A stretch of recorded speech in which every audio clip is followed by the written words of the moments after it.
حضرت مولانا scholar of اسلام غلام مصطفیٰ منظری صاحب قبلہ and حضرت مولانا اخلاق صاحب قبلہ and other Islamic brothers and scholars. السلام علیکم ورحمۃ اللہ تعالی وبرکاتہ. وعلیکم السلام ورحمۃ اللہ تعالی وبرکاتہ.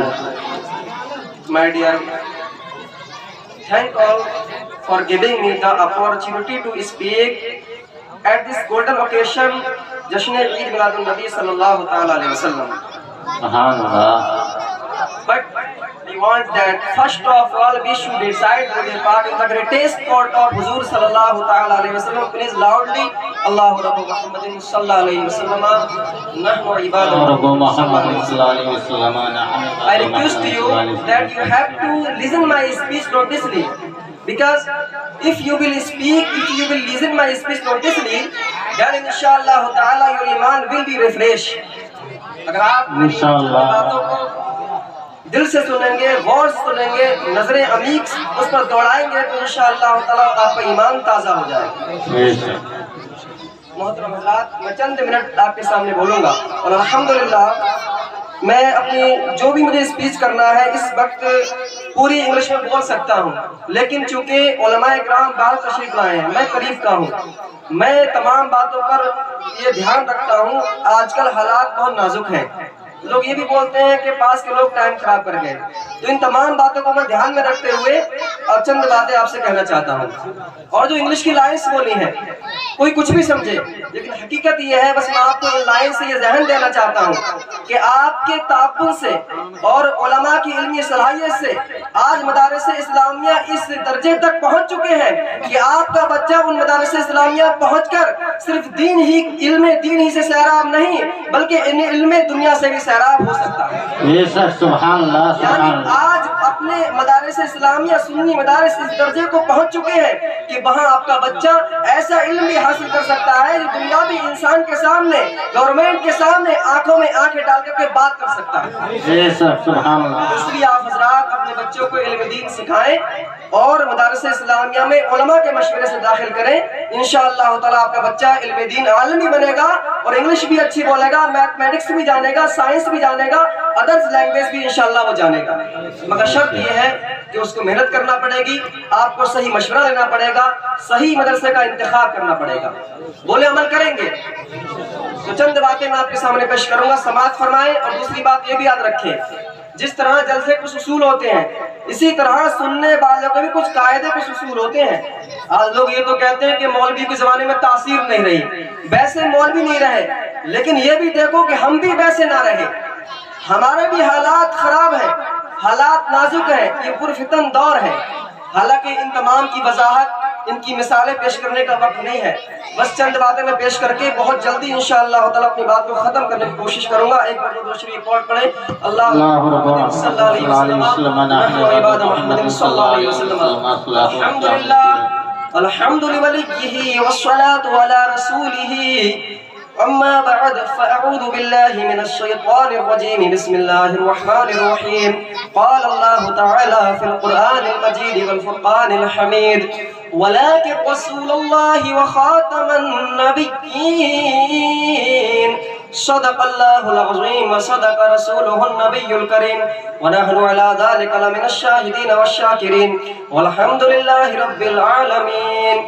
جب حسن تھا ان کا جلوہ نما، انوار کا عالم کیا ہوگا. کہیں سرکار کی بات ہے. جب حسن تھا ان کا جلوہ نما، انوار کا عالم کیا ہوگا. ہر کوئی فدا ہے بن دیکھے، دیدار کا عالم کیا ہوگا. ایک سمت علی، ایک سمت عمر، ایک سمت علی، ایک سمت عمر، صدیق ادھر عثمان ادھر، ان جگمگ جگمگ تاروں میں سرکار کا عالم کیا ہوگا. سبحان اللہ. سبحان اللہ. عشق و محبت کے امام سرکار اعلیٰ فرماتے ہیں: سرور کہوں کہ مالک و مولا کہوں تجھے، باغ خلیل کا گل زیبا کہوں تجھے، تیرے تو وصف عیب تناہی سے ہے بری، حیران ہوں میرے شاہ میں کیا کیا کہوں تجھے.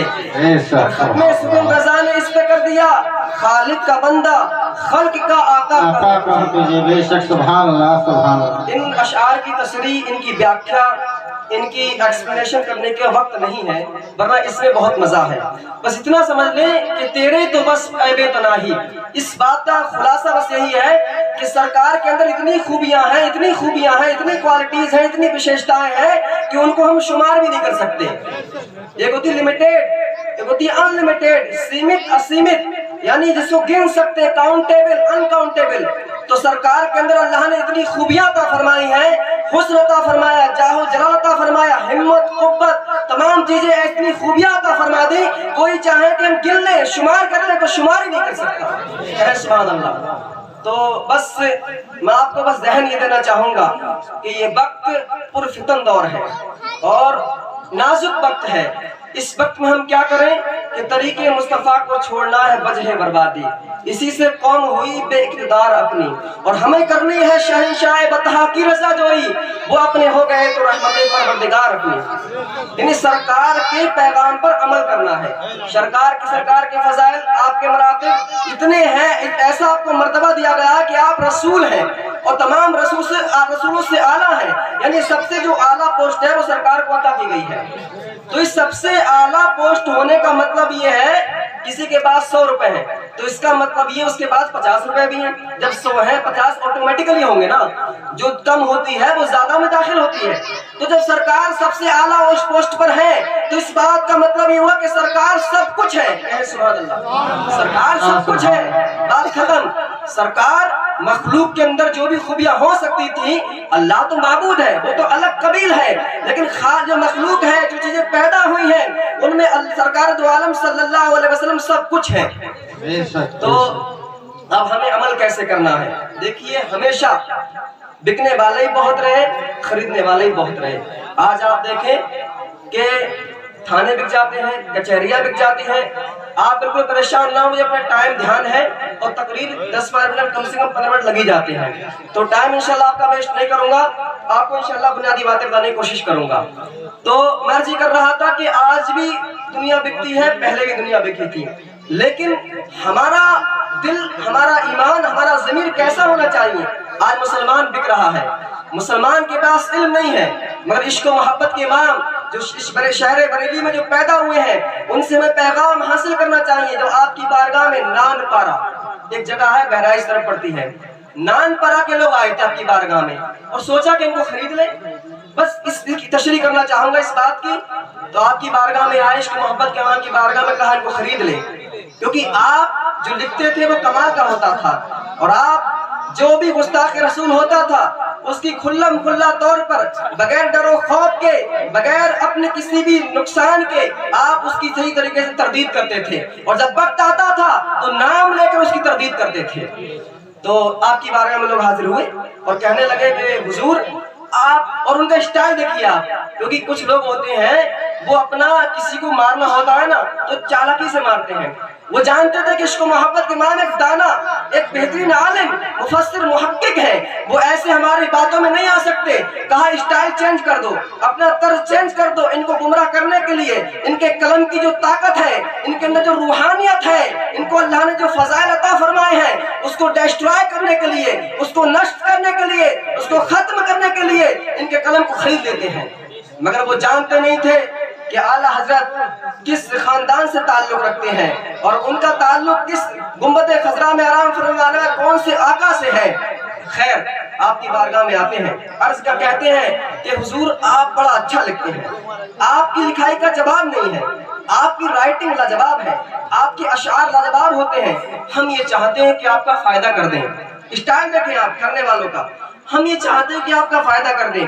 نان پارا میں ایک شخص ہے، بہت امیر ہے، جو انسان اس کی شان میں، اس کی تعریف میں کوئی ایسے کوئی نبند یعنی کوئی بھی اپنی تحریر، کوئی بھی لٹریچر لکھ دیتا ہے تو وہ امیر انسان اس لکھنے والے کو بہت نوازتا ہے، یعنی اس کو مالا مال کر دیتا ہے، اس کے پاس پیسوں کا انبار لگا دیتا ہے۔ تو ہم یہ چاہتے ہیں کہ آپ کا بھی فائدہ ہو جائے، چونکہ آپ ایک اچھے رائٹر ہیں تو آپ بھی کچھ لکھتے ہیں۔ جب آپ سے یہ بات کہی گئی تو آپ جلال میں آ گئے، کہیں سبحان اللہ۔ سبحان اللہ۔ مسلمان ہیں، ہم بھی ان کے غلام ہیں، تو آج ہمارا حال اتنا خراب کیوں ہو گیا؟ بس میں آپ سے یہ سوال پوچھوں گا۔ عشق و محبت کی امام کی بارگاہ میں آئے تو آپ نے بتایا کیا ارشاد فرمایا؟ بات ہوئی تھی امیر انسان کی تعریف میں ایک تحریر لکھنے کی، مگر آپ کو جلال آیا اور آپ نے قلم اٹھایا اور آپ نے ارشاد فرمایا وہ کمال حسن حضور ہے، کہیں سبحان اللہ۔ کہا وہ کمال حسن حضور ہے۔ تھوڑا مائنڈ لگائیں، یہ تعریف سرکار کی ہو رہی ہے، حالانکہ بات ہوئی تھی کہ امیر انسان کی تعریف کر دی جائے، مگر آپ نے فوراً یہ بتا دیا کہ تو بات کرتا ہے کہ میں غور کروں گا، میں سوچوں گا، نہیں، بلکہ فوراً میں اس بات کی سرکار کی تعریف لکھ کے یہ ثابت کروں گا کہ ہرگز میرے قلم سے کسی اور کی تعریف نہیں ہو سکتی۔ کہا وہ کمال حسن حضور ہے کہ گمان نقص جہاں نہیں، یہی پھول خار سے دور ہے کہ وہ شمع ہے دھواں نہیں۔ اور مقطع میں ارشاد فرمایا، کلام بہت لمبا ہے کیوں وقت کم ہے، آخر میں ارشاد فرمایا کروں مدح اہل دبل رضا، یعنی اپنے آپ سے ہم سے کوئی کہتا ہے ایسا کام کر دو تو ہم غصے میں کہتے ہیں میں کروں، مطلب میں نہیں کروں گا، مطلب یہ ہوتا ہے۔ تو وہی آپ نے ارشاد فرمایا کروں مدح اہل دبل رضا، دبل جو ہے دولت کی جمع ہے، یعنی پیسہ والے، اہل مطلب والے، تو معنی ہوا کروں مدح اہل دبل رضا، یعنی میں رضا ہوں اور میں دولت والوں کی تعریف کر دوں، ایسا نہیں ہو سکتا، کہے سبحان اللہ۔ یعنی شعر کا مطلب یہ ہے کروں مدح اہل دبل رضا، پڑے اس بلا میں میری بلا، یعنی میں یہ کام کر کے برباد ہو جاؤں گا کیا میں اپنا کو پریشانی میں ڈالوں گا؟ نہیں، میں ایسا نہیں کروں گا، میں گدھا ہوں اپنے کریم کا، کہے سبحان اللہ۔ ایک لفظ ہے گدھا، جو گدھا جانور ہوتا ہے، ایک ہے گدھا دا سے، اس کا مطلب ہوتا ہے فقیر، کسی کا سوالی، کسی کا پیارا، تو گدھا کا معنی ہے آپ کا فقیر، آپ کا سوالی۔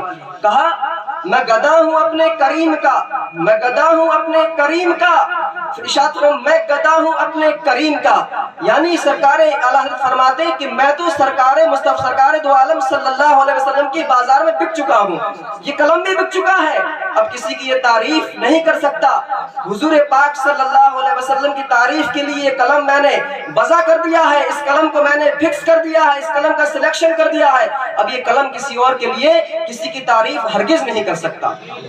تو ان اشعار سے اور ان باتوں سے یہ معلوم ہوا کہ مسلمان روزی روٹی کے چکر میں، اور آگے جو مین بات تھی وہ ذہن میں حاضر نہیں فرمایا تھا آپ نے کہ میں گدھا ہوں اپنے کریم کا، میرا دین پارے نہ نہیں، بس اس بات کو سمجھ لیں، میرا دین پارے نہ نہیں، نان پارا میں نے بولا تھا، بس انشاءاللہ اسی بات کو پوری کروں گا۔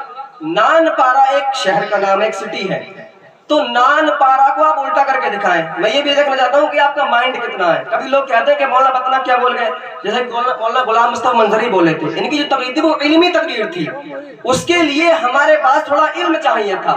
اب کسی کے مائنڈ میں یہ بات آ سکتی، پتہ نہ وہ کیا بول گئے، ایسا کوئی سوچ سکتا ہے، تو کبھی یہ بھی سوچو ہو سکتا ہے ہمارا ذہن اس لائق نہیں تھا۔ اپنے اندر کمی نکالنا سیکھو۔ ارے میں کرنٹ آپ کے پاس بہت ہائی پاور کا ہو، آپ کرنٹ لگائیں دیوار میں، کرنٹ کیا آ جائے گا؟ کیوں؟ کیونکہ دیوار کے اندر صلاحیت نہیں ہے کرنٹ کی۔